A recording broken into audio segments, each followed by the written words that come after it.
book of Captive Genders, which is some great analysis of the prison industrial complex with a queer trans lens. It's abolitionists. It's got queer liberation politics, LGBT trans liberation politics. It's anti-cop. It's anarchist analysis. It's anti-capitalist, and folks should definitely check that out. Yeah, I'll definitely be checking it out. I haven't actually heard it yet, but yeah, it goes over some of the basic shit that you just take for granted about the fuck the police and because I've heard it so much over the last few years since Black Lives Matter. It's brought it up a lot, actually. But and President Trump, I guess, just restorative justice, and I guess just getting into abolition and abolitionist work a lot. Well, and calling you it got to talk about restorative justice. Well, and calling it that. Yeah, I feel like that was a big step too. Yeah, is because it's that's what we're fighting for. We're being real clear about that from the gate. Prison abolition. Yeah, abolition. Yeah. And you can't have abolition of prisons without restorative justice. But it's also one of the basic arguments they make all the time, abolitionists. It's like, talk about harm, and whenever what they call a criminal act is conducted, like violence gets done upon someone, whenever you lock somebody up for that, like the state sanctions prison time for someone who's done violence on somebody else, it actually does very little or nothing at all to alleviate the harm and work out the harm that was done from one person to the other, because it removes the person who did the violence from the community altogether instead of leaving them there to be accountable. And so it doesn't do anything to actually mitigate or fucking deal with the harm that was done. It does exactly the opposite. It just appeases capitalism.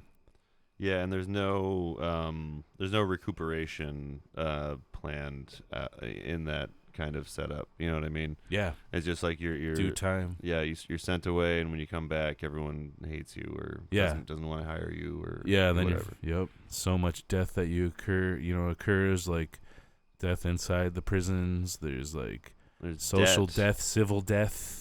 Well, I thought you said dead at first. Oh no, death. Because there's also, I was about to say that a sidebar. There's also a lot of debt that inmates and crew, inside of the the system, because there's private companies that run the phones. Yeah, so lose your house. Yeah, your job, for sure. There's and it gets to the point where there's people on the outside that are paying for these bills of prisoners on the inside that are just accruing just all this debt that is completely unnecessary. There was this book was from 2014, I think.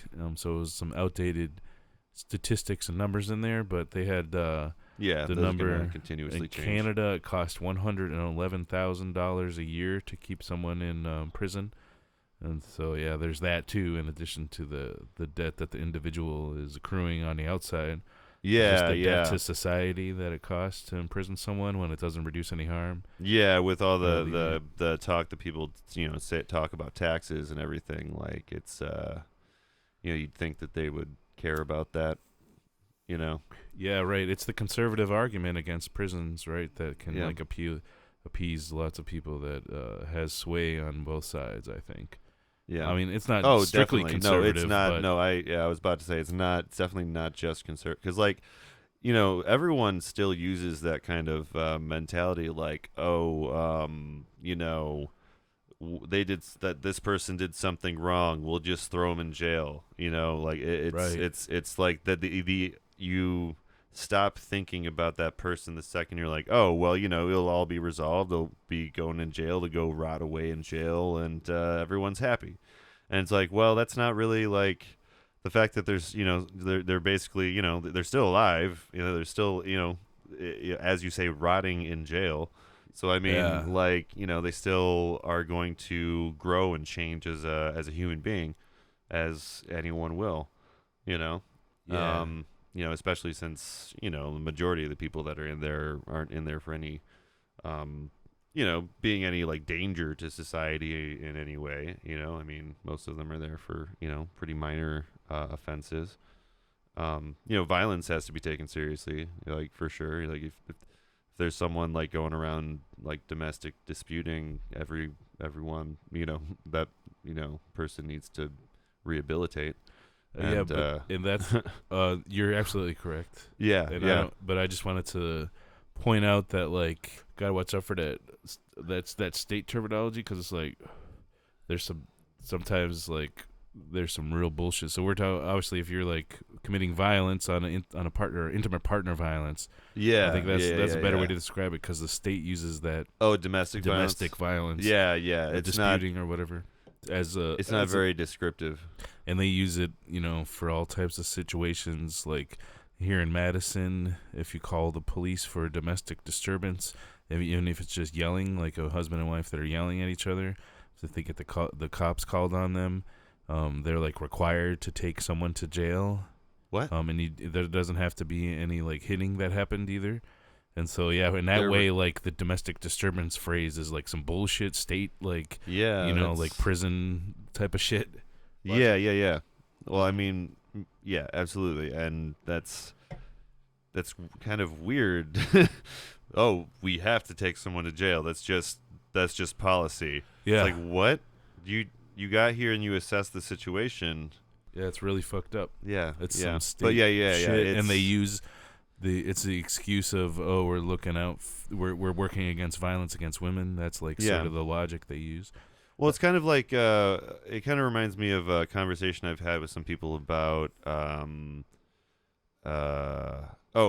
child support and how that operates in society. Yep. Because Wisconsin's bad for that too. It's anti-man or whatever.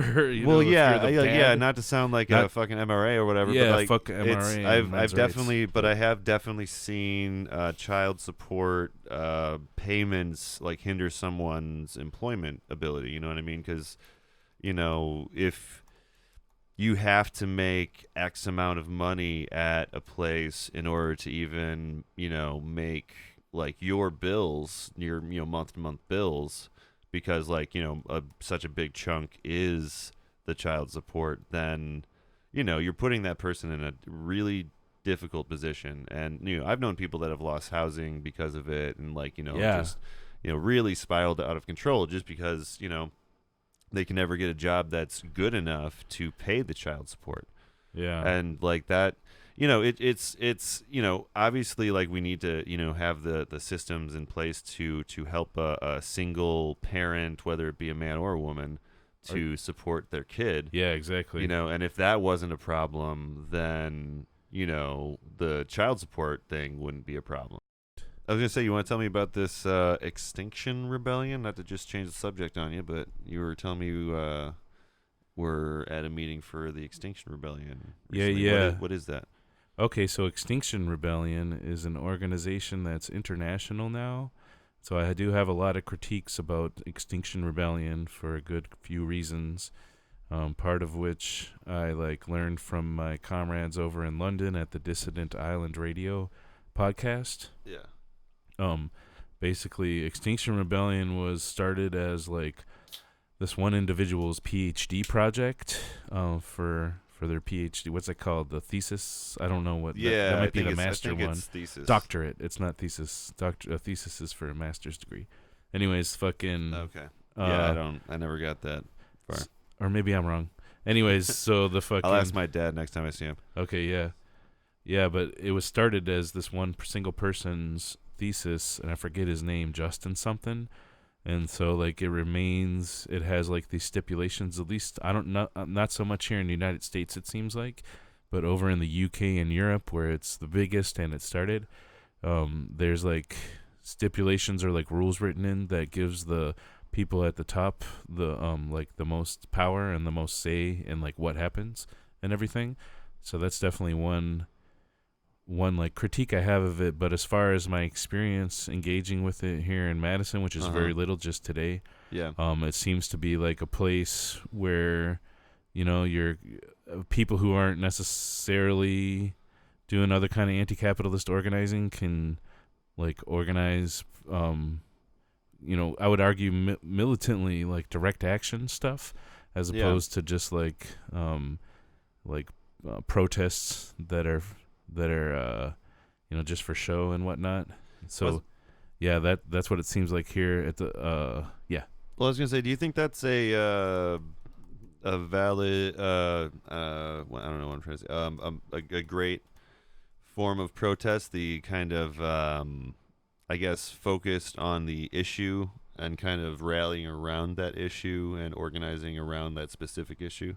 Well, I think in this case it is, because we're gonna fucking die if something doesn't happen, right? Well, yeah, but I've noticed like lately, like people that have kind of been dipping their toes into activism, like, if they're not that political, they'll do like the science march, the women's march, and Extinction Rebellion is something that I have actually heard mentioned on Democracy Now! Before, I think, but like it's something that each of those things are like I don't know. It's like they're drawn to it because it's like a specific thing. It's a single issue thing. Yeah. It's I don't know. What do you think about that as far as organizing goes?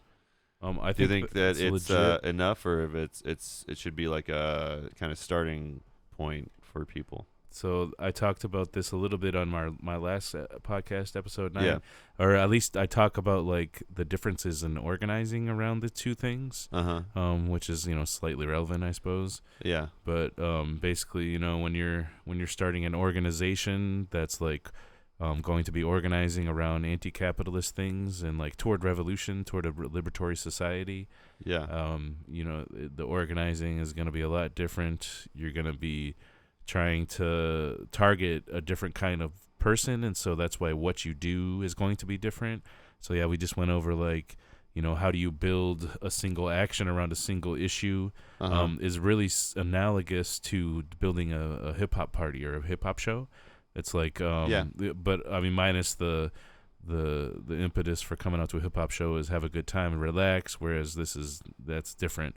But as far as how it's promoted, it's really similar. You know what I mean? Well, yeah, like organizing in general does have, a lot of similarities to setting up like shows and stuff. You know what I mean? Because you're getting together a community that's rallying around a thing that they've all agreed upon enjoying. You know what I mean? This, being a political thing, the show being a music thing.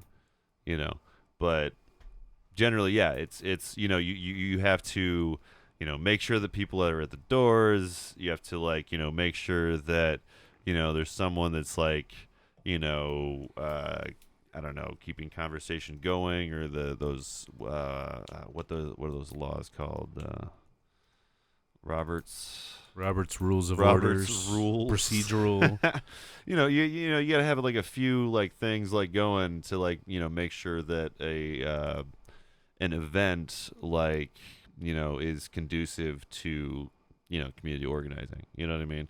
Yeah. Like it's kind of like stuff that's a little bit in the weeds, but like it's still important. Yeah, no doubt. Yeah. Procedural things. Yeah, we actually yeah. didn't go into that a lot, so we should have a follow-up episode. But another thing we talked about was like when you're trying to organize an anti-capitalist organization or group or affinity group, like there's different things that are necessary, like regularity, just being there every fucking week or every 2 weeks or whatever it is. Yeah, and like you need to get wins, right? So you need to have some kind of wins so that it's like, oh, that's an organization that gets shit done, and they have this analysis, and they actually they change society. They've changed society already. That's really important when you're trying to build an anti-capitalist organization. Yeah. I had a little experience with. Yeah, absolutely. But yeah, the other things you bring it up too, like the day of sort of like details and logistics for a demonstration. Yes, they're huge too. Yeah, that's where really like martial training, picket training, direct action. Yeah. Like nonviolent direct action training is what Extinction Rebellion was talking about. And that goes back to today, and that goes back to like why it's such a wide net, and like many people can join it because they're into the nonviolent direct action. Yeah, that's what I mean. That's what. Don't get me wrong. Yeah. I mean, that's like I have a similar perspective as you on that. Like, I mean, it's something where like a lot of people that are just getting into stuff, like when they hear the word violent, they think blood and gore, You know what I mean? Whereas when a leftist is saying violence, they're generally meaning some form of self-defense, not necessarily like starting shit. You know what I mean? Yeah. Right? Yeah. Is that fair? Is that fair to say?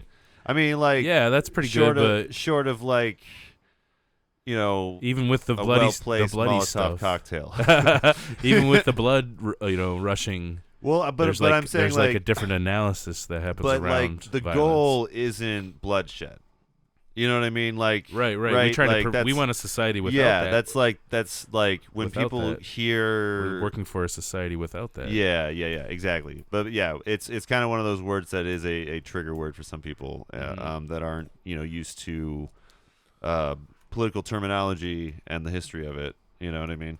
Yeah, we're like, and that violence does take many forms, including like systemic violence. Like that's another thing like people don't quite think about when they think about violence, is that it's happening to us in a systemic way that's slow and painful, and you don't really see it happening. Yeah, much. That's right. And also fast and bloody too, right? Well, that too. Just slower in some places than others. You know what I mean? Yep. And that's why, like, when people, learn that, like, I got firearms and train people to use firearms, it's like, I want a society where nobody has firearms. You know what I mean? That's the fucking goal. Yeah, that's where I think that don't get me wrong. I think that's where a lot of critiquers of the left stop searching. You know, they're like, they hear the surface stuff and then they see, one Antifa guy like slug a dude in the face, and then they think that that's everyone, and then like mischaracterize it. Like especially like on the internet, Antifa is mischaracterized constantly as a group. Yeah, that is organized, and I constantly have to say, no, it's not an organized group.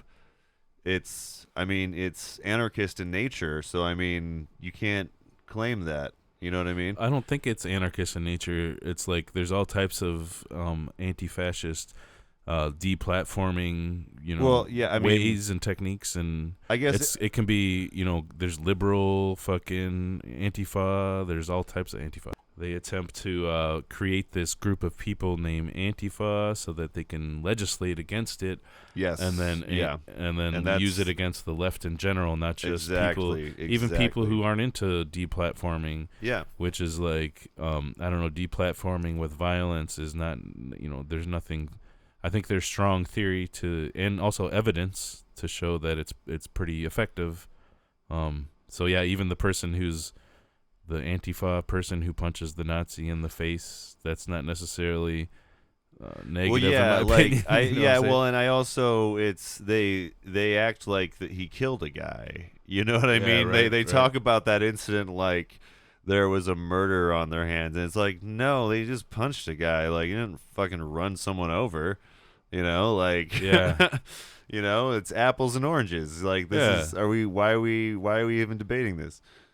But they always say it, like, attack Antifa when right-wing extremists are brought up. It's like, oh, but what about them? What about Antifa and how violent they are? And it's like, well, you can say what you want about the individuals doing it, but they're nowhere near on the same level as these like white nationalists.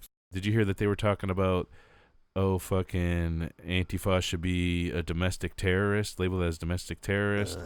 And I'm like, cause they like promote gun violence, and like, yeah, meanwhile it's the right wing that fucking has been responsible for over 300 deaths in like the last couple years. Yeah. And are the ones doing all the domestic terrorism, the white nationalists. Yeah, so it's like, Antifa doesn't even fucking exist in a way. Yeah, no, it doesn't. It doesn't. In another way, it's people who are concerned with the fucking rising tide of fascism and understand have read like history around the deplatforming and seen evidence. Well, yeah, it's literally of it working. Called anti-fascist. You know what I mean? Like, that's the point, that it exists in response to fascism.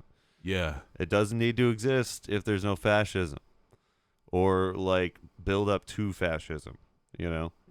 Clear and present build up to fascism. And yeah, it's history shows that Antifa tends to go away once FA goes away. It's a response. Yeah, there's data about it. Mark Bray was talking about this in his book Antifa, an Anti-Fascist Handbook. Oh, folks should check that shit out. Yeah. Mark Bray's in the GDC that I am is also in. Yeah, as well. General Defense Committee. Basically, we got like, there's this person named Thistle, and she's a transphobic person that calls themselves a TERF. And I think a lot of other folks call them a TERF too. And TERF is spelled TERF and stands for Trans Exclusionary Radical Feminist. And so, like, we have some problems with calling her that because there's nothing radical about, and it's some shitty feminism to be a transphobe. And so like another term we like to use is fart. Oh yeah, I totally talked about this last episode. I remember this. Also known as I'm enjoying it. Thank you. A feminism appropriating reactionary transphobe, or a fart. I like that. That's a better acronym for someone with these politics, we would argue. Yeah. So yeah, basically them and their ilk, as well as maybe some other transphobes from around town, because there's a bunch of right-wing transphobes that these so-called TERFs, lie down with, if you will, fucking cohort with. Yeah. Well, because like they fucking froth at the mouth to like try and take down Madison's liberal whatever. You know what I mean? Like, yeah. You know what I mean? Like Madison's like a target for those kinds of people. Oh, well, that's another thing is that like the right wing and the white supremacists and white nationalists have really been doubling down on and like Nazis and fascists. They've been doubling down on transphobia the last year or two. Yeah. And so like you're seeing a rise in transphobia from both sides. I was gonna say, so does she? Sorry, do they consider themselves she? Yeah, she's adamant about that because she's a transphobe, so she's like, well, they're specifically transphobic against trans women too. They don't care as much about the other. Well, do they consider themselves on the left? Yeah, they think they're. They used to be. Folks around here know her, and we had a comrade that was seen in a picture with her. Who's a wobbly, which is really problematic. Yeah. Because you shouldn't be okay with that being a wobbly, but again, there's no like rules about being a wobbly either. Well, I was gonna say, unfortunately, I feel like we all have a few shitty people in our lives. You know what I mean? Yeah.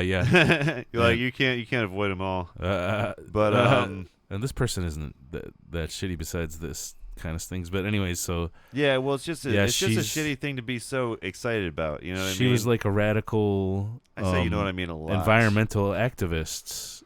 In like Earth First or something like that. Okay, so she's all about other and activism, just right. But she's not accepted in like the left community in Madison because everyone knows who she is. We've gotten her kicked out of a lot of places. Yeah, because it's a trans-friendly place. Well, it's Madison. It's like a bastion of it's a safe space for trans individuals. Yeah, and it's been like that for a long time. Yeah. A long time since before I moved here in the fucking 80s, Yeah. Yep. No, I mean, that's ingrained in our the first time I went to Madison with my family as like a kid or whatever, like it was like eye-opening. It was like, oh, the people are just like out and about being who they are. Yeah. And I'd never seen that before. Before I like was in a cafe in State Street in Madison. Yeah. It's a fucking, say what you will about Madison, but it's a beautiful place for that. Yeah, for sure. I was surprised by like the lack of trans folks I saw on my travels in Europe, in these big ass cities. Because you just see more folks. Yeah. Gender non-conforming folks in Madison, and know more of them. Yeah. It's just regular. I don't know how better to describe it, but to be so anti that is just odd. Why are you here? Never mind. That's not the right mentality. That's not a good. Okay, so but you know what I mean? Yeah, I do. Let me say so she's been putting up stickers that say they say women on them, Yeah, that women. Yeah, women. They have it spelled all in a weird internet way. And then it says like definition of women, and then it's like something that alludes to you got to have a vagina and ovaries and be born with them, but it doesn't quite say that. And so it's so like obscure that people don't even understand what that is unless you're like a trans woman and you're like familiar with these transphobic arguments already, or you're like a leftist who study this stuff. It does very little to convince the general public that you should be, phobic against trans people, because it's just like, okay, women, I don't know what, okay. That's what I thought was so, I guess weird about this is that it's so targeted, It's so specifically targeted towards... Yeah, it's terrorism. It's terrorism. Yeah, exactly. So, like you said, the general public isn't going to know what that necessarily represents or means, but, like, the people they want to know what it means. You know what I mean? Yeah, exactly. Yeah. So it's very violently targeted at trans women and, leftists, I guess. But making trans people feel like they can't be safe. That's right. In this space that's supposed to be, a haven for them. And I'll point out again, like I did on my last episode, that there's like 14 people have been murdered so far this year for being trans, and they're all black trans women. And so like when you do this transphobia that they do, it's actually really racist too. Because of this, it empowers violence against black trans women, mad murderous shit. Yeah. And they're playing right into that. So here's the really telling thing. So we've been putting up these stickers that say like no TERFs on our TERF, TERF on our TURF, and shit like that, or like transphobes in parentheses TERFs are not welcome here. Yeah. And like they've been ripping those down.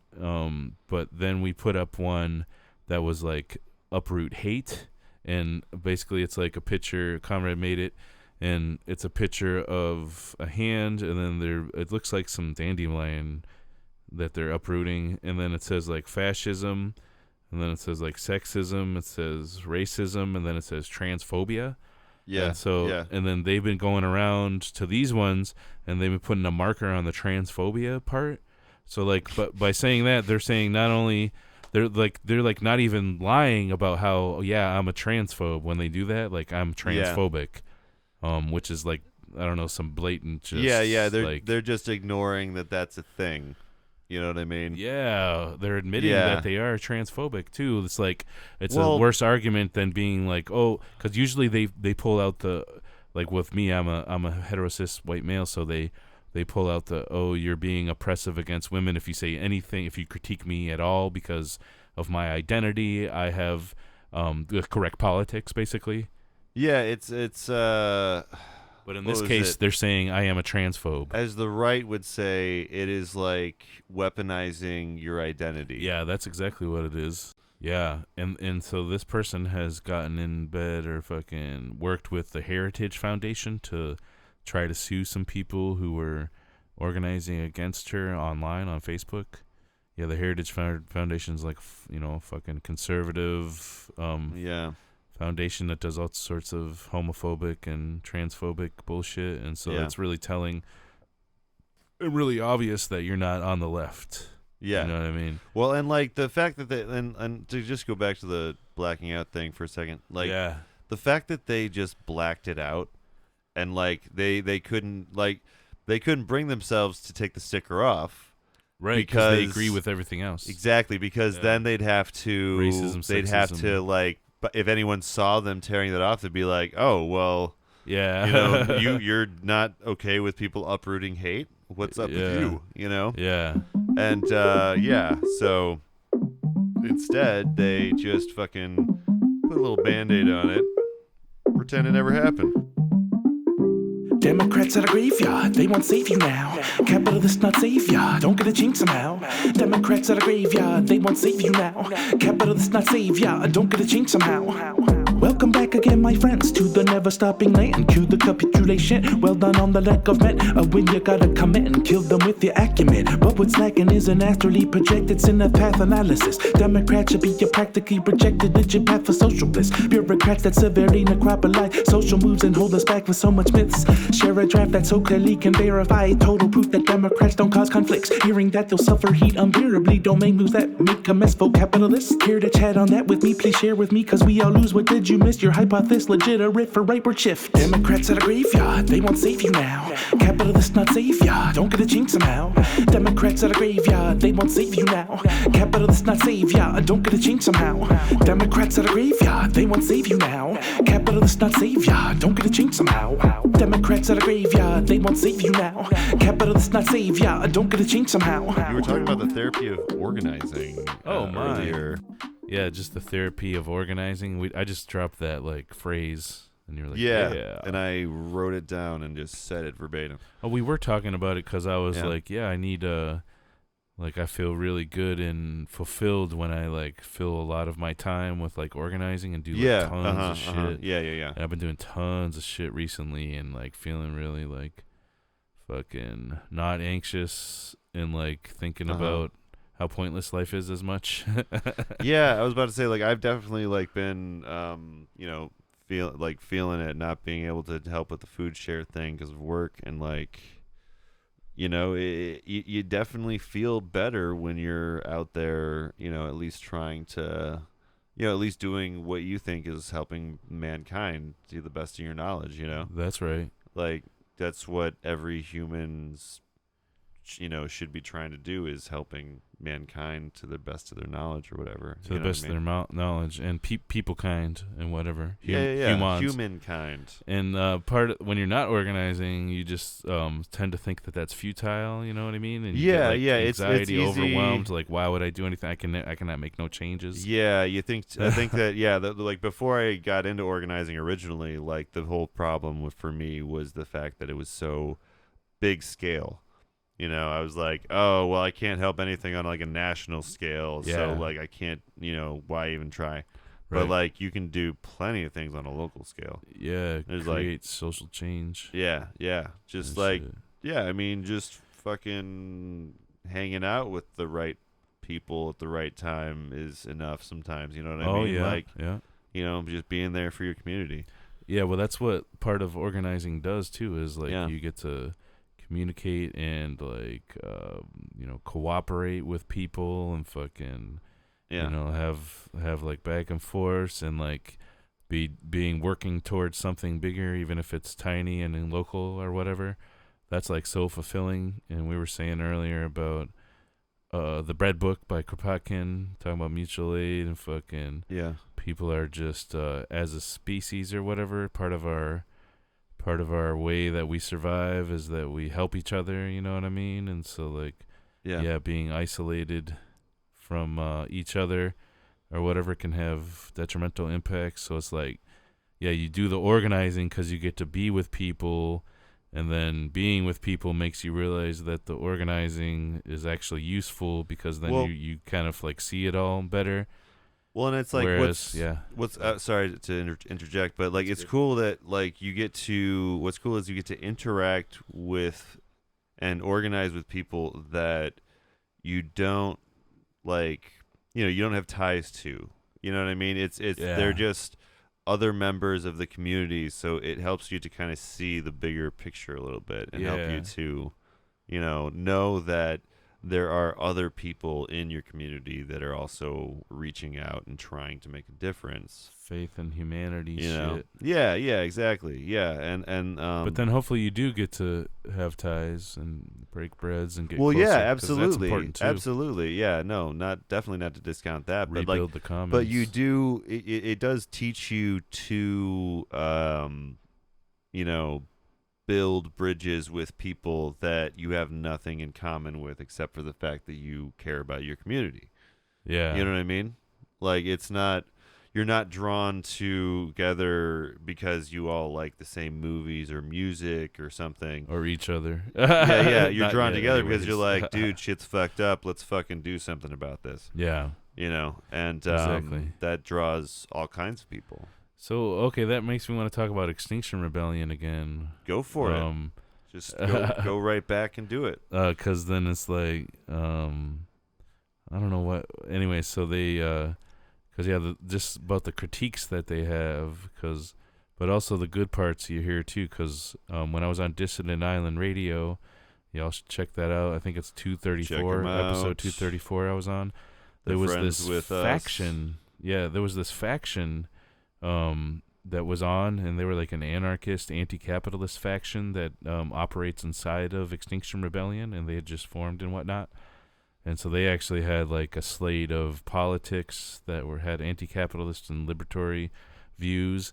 And so like, yeah, that was refreshing to know. And like even talking with those comrades, they have lots of critiques about it. Like I was saying before, they have like a really hierarchical way, at least in Europe and UK. They have a really hierarchical way of operating where like just the top folks, including the person that started it, have a big say in sort of the politics and the actions and everything that they do. Interesting. But also there's a lot of radicals in there that are there, willing to do militant shit and like throw down for some to save the planet, you know what I mean? And can be brought towards some broader anti-capitalist struggles, or already have anti-capitalist analysis already. And so there's some great things like that. They're more radical than your fucking... There's like shitloads of orgs in town where there's a bunch of people in them, like our Wisconsin Revolution, et cetera, where it's like, yeah, y'all ain't gonna like affect any social change at all because you just get together and do voting campaigns. But Extinction Rebellion's dope like that. Yeah. Because they fucking are about that direct action. Even though some of the actions they've done were kind of very needing of critique, where they like get arrested just to get arrested, which is like a huge waste of time in my opinion. If you're not disrupting anything. I was about to say there's very specific times when that's like the play, When is it? I can't think of any time getting arrested just to get arrested without disrupting anything. Well, I was gonna say there was I was just gonna say the one time that jumps up is there was the Capitol Singers. You remember those guys? Yep. Yeah, they all got arrested together for taking up space in the Capitol, and that actually did end up with them winning. And like now, it's not there's no question that you can like go into the Capitol space and do protest. You know what I mean? Unless you have a pillow or a stick. Then you're not allowed. That came out of 2011 too here in Wisconsin. Oh, did it? Okay. Yeah. Well, but I think this is after. Well, this is probably this is probably is around. Years later. This is probably a few years. Whenever So they did a court battle, like work with ACLU and all that shit. Yeah. Where so they were challenging some sort of laws. And the fact that a lot of people got arrested for that thing. I mean, that's kind of like what. Wasn't that what Rosa Parks did and stuff? No. I mean, getting arrested. There was a boycott that was like enforced with violence. Well, and no, like, absolutely. But I mean, like they knew they fucked also up the capitalist money big time. Yeah, but they never just got arrested to get arrested. But it was one of those things where they knew that was a probable outcome when they did it. Well, to get arrested, yeah, but you're doing like a boycott where you're fucking with the capitalists' money. I don't know. I'm not advocating for it necessarily, but I just think that there was a few specific instances. It might like if there's a specific like law that is like just ridiculous and shouldn't be on the books. If like a ton of people at the same time get arrested for that, then you can maybe make a case in court that law is ridiculous. Yeah, but then what are you doing? You're changing like the laws so that and then it sort of has like this prison industrial complex like logic to it in the first place. Yeah, I can see that. Yeah, I can see that. Whereas like if you like fuck with the capitalists' capital and profits and shit like that. Yeah. Well, like I said, like, I'm not saying I necessarily agree with it, but it is a method that has been used. I don't know. It's been used. A lot of people were saying that like it was effective. They say like MLK was one of the tactics where let's get arrested just to fill the jails so that and like there's been some arguments about imagine if the jails were filled with radicals, like as something like magical would happen if that was the case. But not even nowadays, but even back then, like in Birmingham or whatever, when they were trying to fill up the jails and whatnot, they were just throwing them into other jails in like different spaces because they had like no limit to the amount of space that they had access to be able to incarcerate people. Yeah, so there is no limit to how much jails. And it was actually like the uprisings and the riots that caused like the wins down there during that. It wasn't like the filling of the jails or getting arrested to just get arrested, because the state will just fucking accommodate whatever it needs to. It's got so much access to capital and fucking power and space, right? Like land. Yeah. Well, maybe it worked in Madison because it was Madison folk getting arrested. No, I don't think it worked in Madison. Well, I mean, the one that I mentioned where like the law or whatever was changed where they don't have to. You can't. I don't think that's a win, because then you still it's like the police. So you got some law changed, but like the police will police like the way they need to protect capital, regardless of like the fucking laws. Like I don't think it's useful to have like even like lefty. I mean, that's my opinion of even lefty like judges and shit like that, because it's all okay. So now you got like a benevolent person enforcing the will of the capitalists. Well, as long as the the prison like complex as it exists, is the way it is and not actually rehabilitation, then all justice will be like that. You know what I mean? Yeah, and as long as you got like cops, all and, like laws and justice are, essentially the end result is putting you in a place where no one should go. Yeah. So I mean, that's why it calls all the laws into question, because if it's just we just throw them in the slammer and that's how we deal with people, then that's not really dealing with the problem, like we were talking about earlier. Or if we still have like the cops there who can just do whatever they want, they just crack skulls. They don't give a shit about any laws. Like I'm, you know what I mean? Yeah. The repressive fucking forces that are like higher than the laws in a lot of ways. But so like Extinction Rebellion. They actually do a lot of direct action, I would argue, and I've seen where like they shut down infrastructure, which actually does have huge impacts to capital. Yeah. So they're not always just getting arrested to get arrested. Well, but I know they have done that. Like though. You shouldn't. Yeah. I'm not. Like I said, I'm not advocating for going out and just fucking getting arrested willy-nilly just to get a badge on your lefty. People argue it's like performative, and it's just like the arguments. These are the debates between like Kwame Ture, aka Stokely Carmichael, and like MLK at times, like early MLK and different other. Not just MLK, because he was pretty radical, but I was about to say, like, especially the way the MLK that we kind of painted in our society. Yeah, and other until recently. Conservative parts of the civil rights movement, the debates they had was like, and there's that famous quote by Stokely Carmichael where it's like, I forget it exactly, but you can watch, America can watch the blacks get beaten down endlessly on television, and it's not gonna make them spur any social change, because I'm bludgeoning this quote, but because like they thrive off that. You know what I mean? So whereas like there was some who were arguing that if we just like what do they call them, the Freedom Riders, right? They were like they were all nonviolent and shit, and they were like, if we just record us like getting beat to bloody and like arrested for then like it'll spark social change. But then there's a lot of evidence to show it was like a lot of armed resistance and armed fighting and violent uprisings that had way more effect on changing laws around civil rights than any of those Freedom Riders did. Well, a lot of people argue. I do still think that they're I know this is too little too late, but I think their heart's probably in the right place, as far as there was that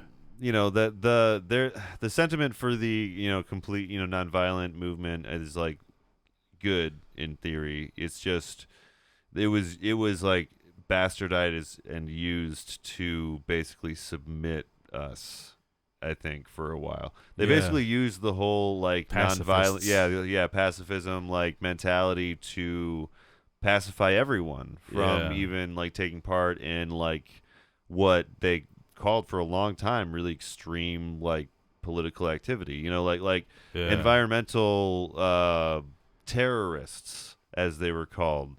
People that are environmentalists that are also terrorists. They're like movie villains from like the 80s and like 90s and stuff. You know what I mean? They're always like some radical leftist or something. You know what I mean? That got turned in a bad way. There's a lot of conservative like views in those, you know, big blockbuster action-y movies where they're trying to paint, you know, these people, you know, anyone that cares about these things like, you know, they're terrorists or something if you care about the environment and act against like oil pipelines or something. You know what I mean? There's some other problems with the pacifists when they came down south. I was reading and We Will Shoot Back. But yeah, he talked about like the Freedom Riders would come down south and they would do like nonviolence and they would do demonstrations and then they would let cops beat up on them. And then like all the racist white people would want to beat their asses too, you know what I mean, and go after them and try to kill them and shit.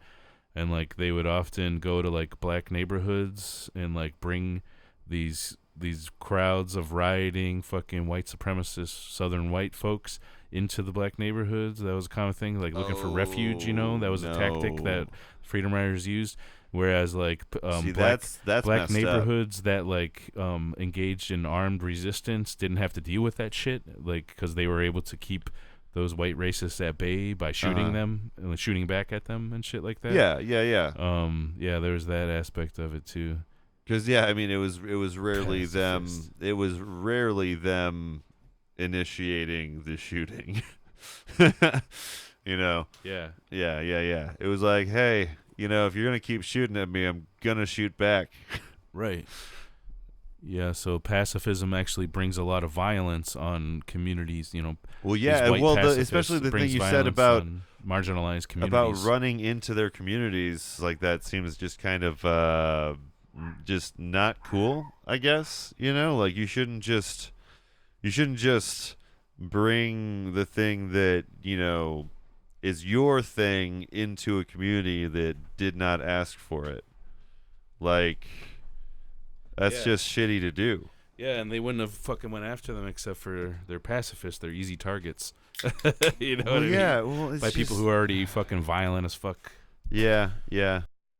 So Extinction Rebellion, some of the politics that they were pushing were above politics, which is like this thing, like it's about saving our lives as humans, not about being political. And they've had like communiques and like things coming from the top that are kind of coded, that speak out about against intersectionality and basically say that if you have like an anti-racist politics that's like detrimental for the movement, and that like we don't want you or whatever, even though there's plenty of people who do have good politics in Extinction Rebellion, because the thing has grown way out of like way bigger and huger and faster than the folks who started it ever thought. So it's like so broad right now. There's plenty of but nonetheless that's so problematic. Yeah, this thing where they're speaking out against anti-racism as like detrimental to the environmental justice movement, which is ass backwards, right? So that's why they had this faction up inside Extinction Rebellion of these anarchists that have anti-capitalist, anti-racist, anti-oppression views, and they're organizing inside, so they see value in Extinction Rebellion because, like I said, there's lots of militants in there. Another critique that folks had was they want you to sign up online and like put a check mark next to your name saying I want to do civil disobedience. So basically you're like admitting that you're out to break the law, which is like that's not something you want to have a record of online. No. That's easily accessible. Yes. It's like a honeypot situation. Yeah. Another thing they that did doesn't sound good. Not at all. Another thing they were doing was they were getting folks to sign up on this online committing to flying, like getting involved in flying drones over Heathrow Airport. That would basically be like people signing a warrant for like life in prison, because that's the kind of punishment you can get for that in the UK. And then the good part is that they don't fuck with the hierarchical shit here. Okay. So in the, as in like the America side of it doesn't fuck with hierarchical, and the Europe side of it is more hierarchical. Yeah, they have more hands on in there, I guess, at least currently. Whereas it's like real autonomous here. It's like just a name almost, that they're using to do environmental organizing or something. Well, yeah, I mean that seems to be it's more like that here. Well, it's I don't know, it's what, social capital? Is that the word? Yeah. Like whatever group has the most social capital in this day and age is what will be the vehicle driving the thing. You know what I mean? Like Bernie's a good example. There's like the whole Bernie revolution or whatever. There's a bunch of people like college age that like, got their first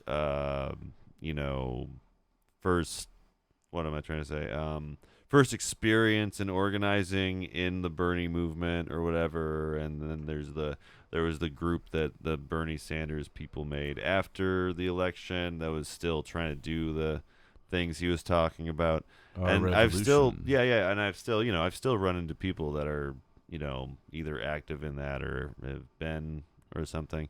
Yeah.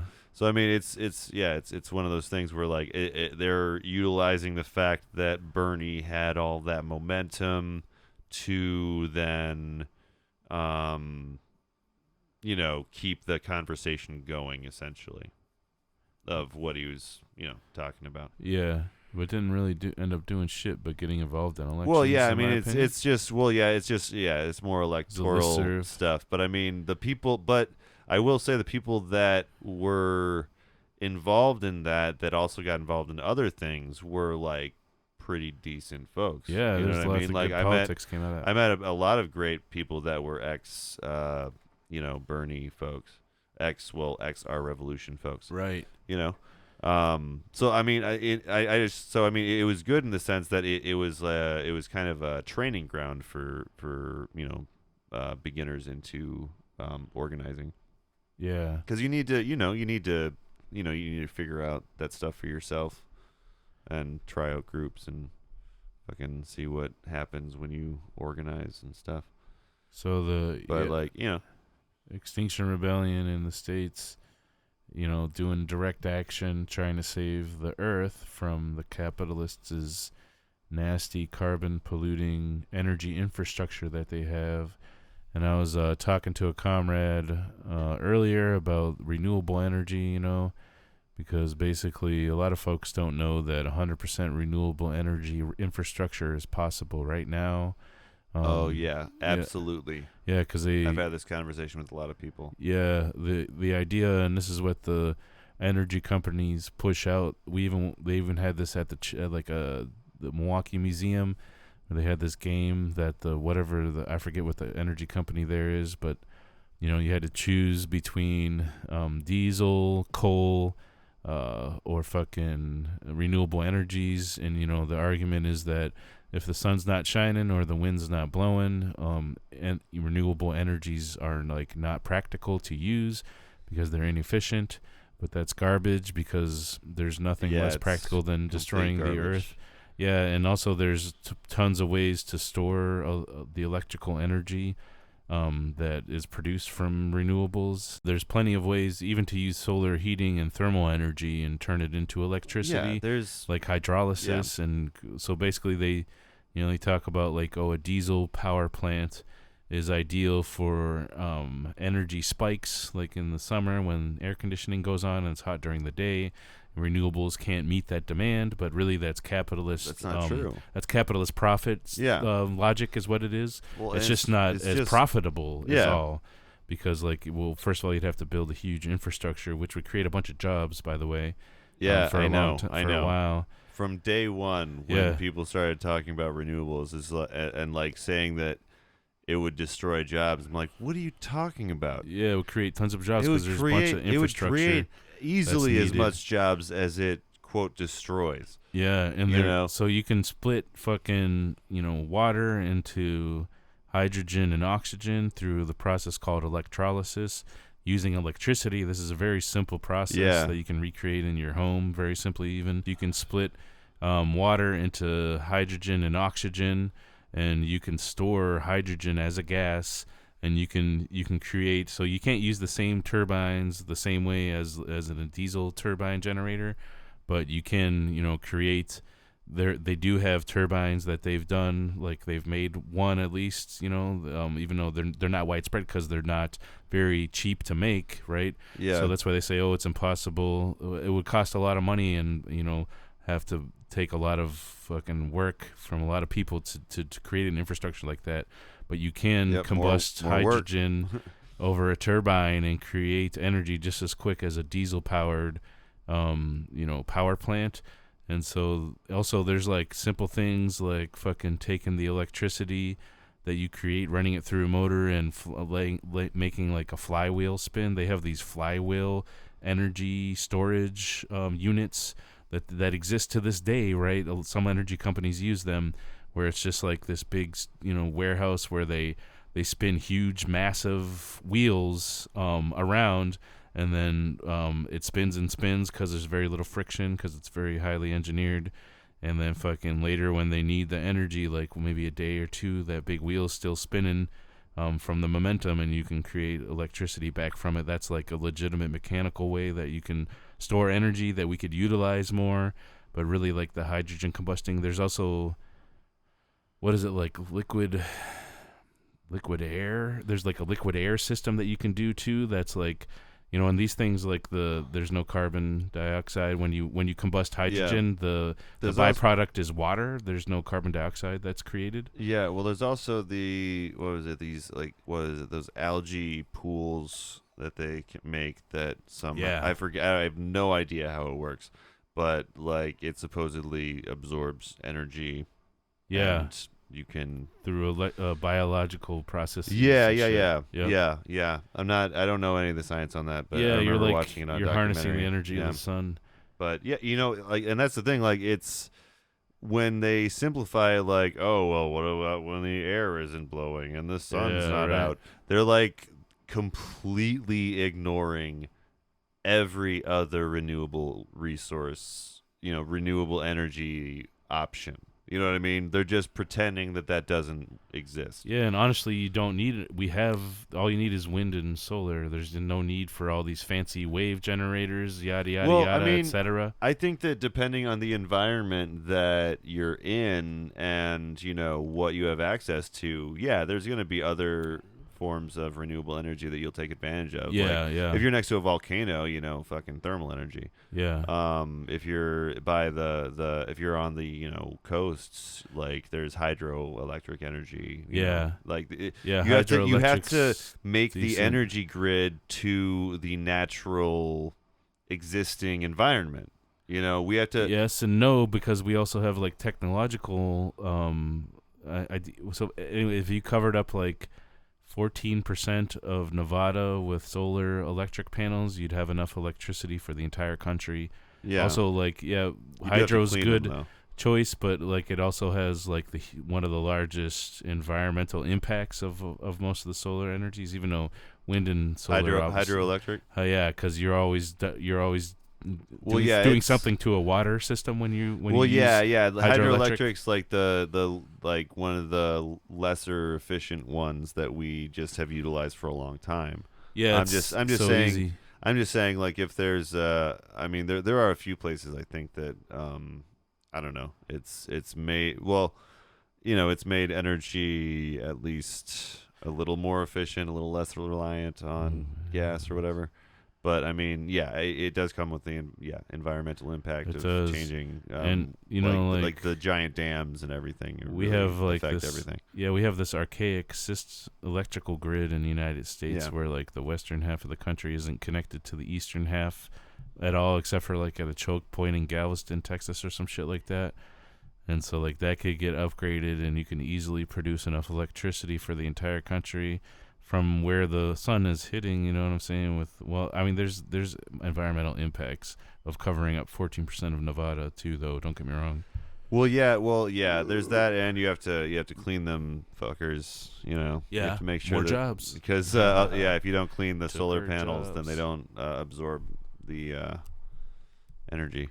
Yeah, that's right. But that's part of the reason that you remember. Did you ever hear about the energy roads they tried to make? Yeah, the solar roads. Yeah, I always thought that was silly. Yeah, it was as soon just as I heard about it was just dumb idea from the get go. But yeah, that's the main like, crux of the problem. That's is like the capitalist innovation for you.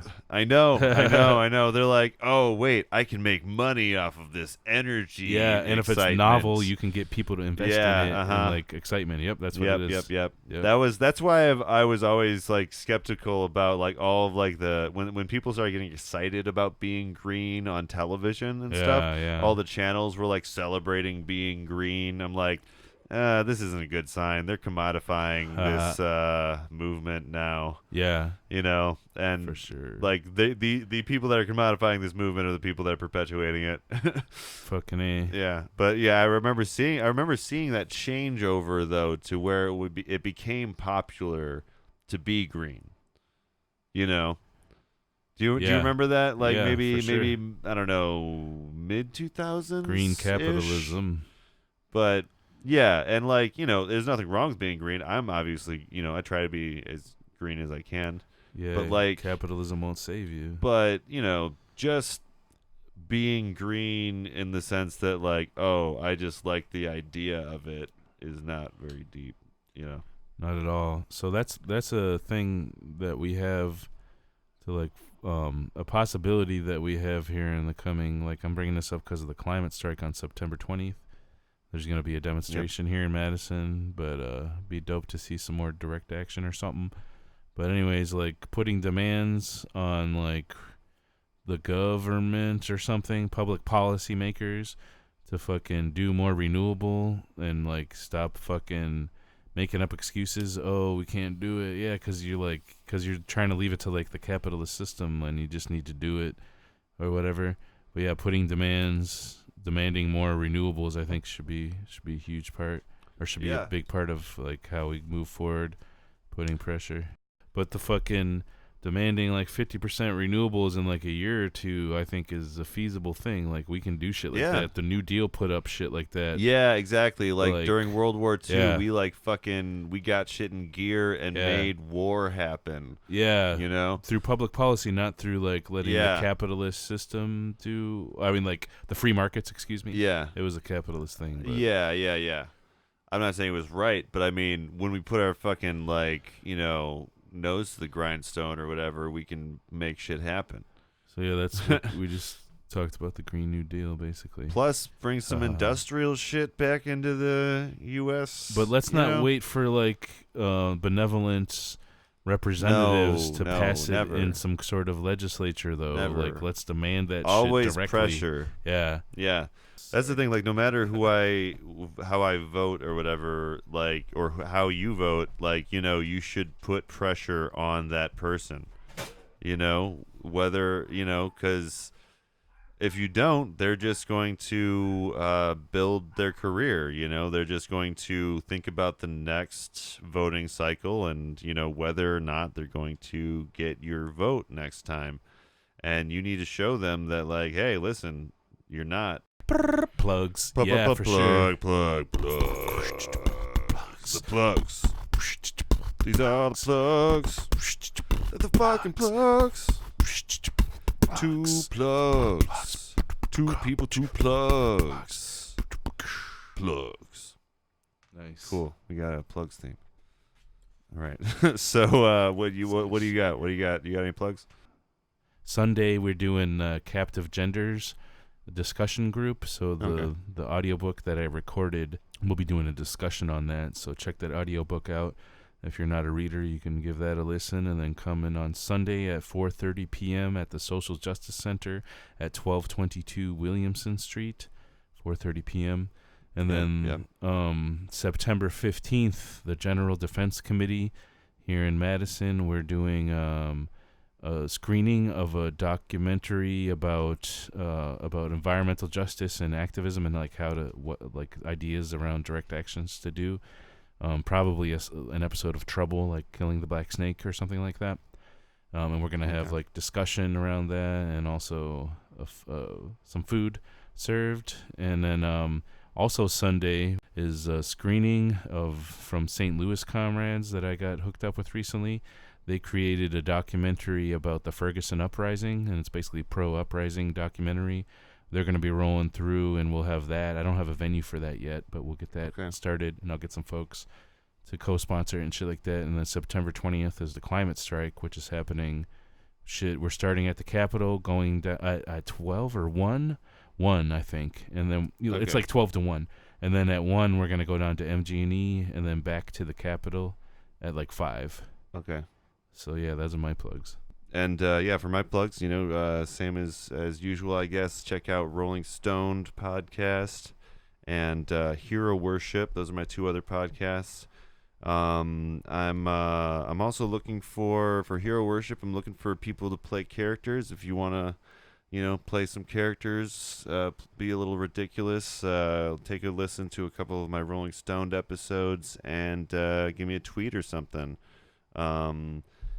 My Twitter is Twitter blah blah blah /Rolling Stone PD and Twitter /Hero Worship Pod.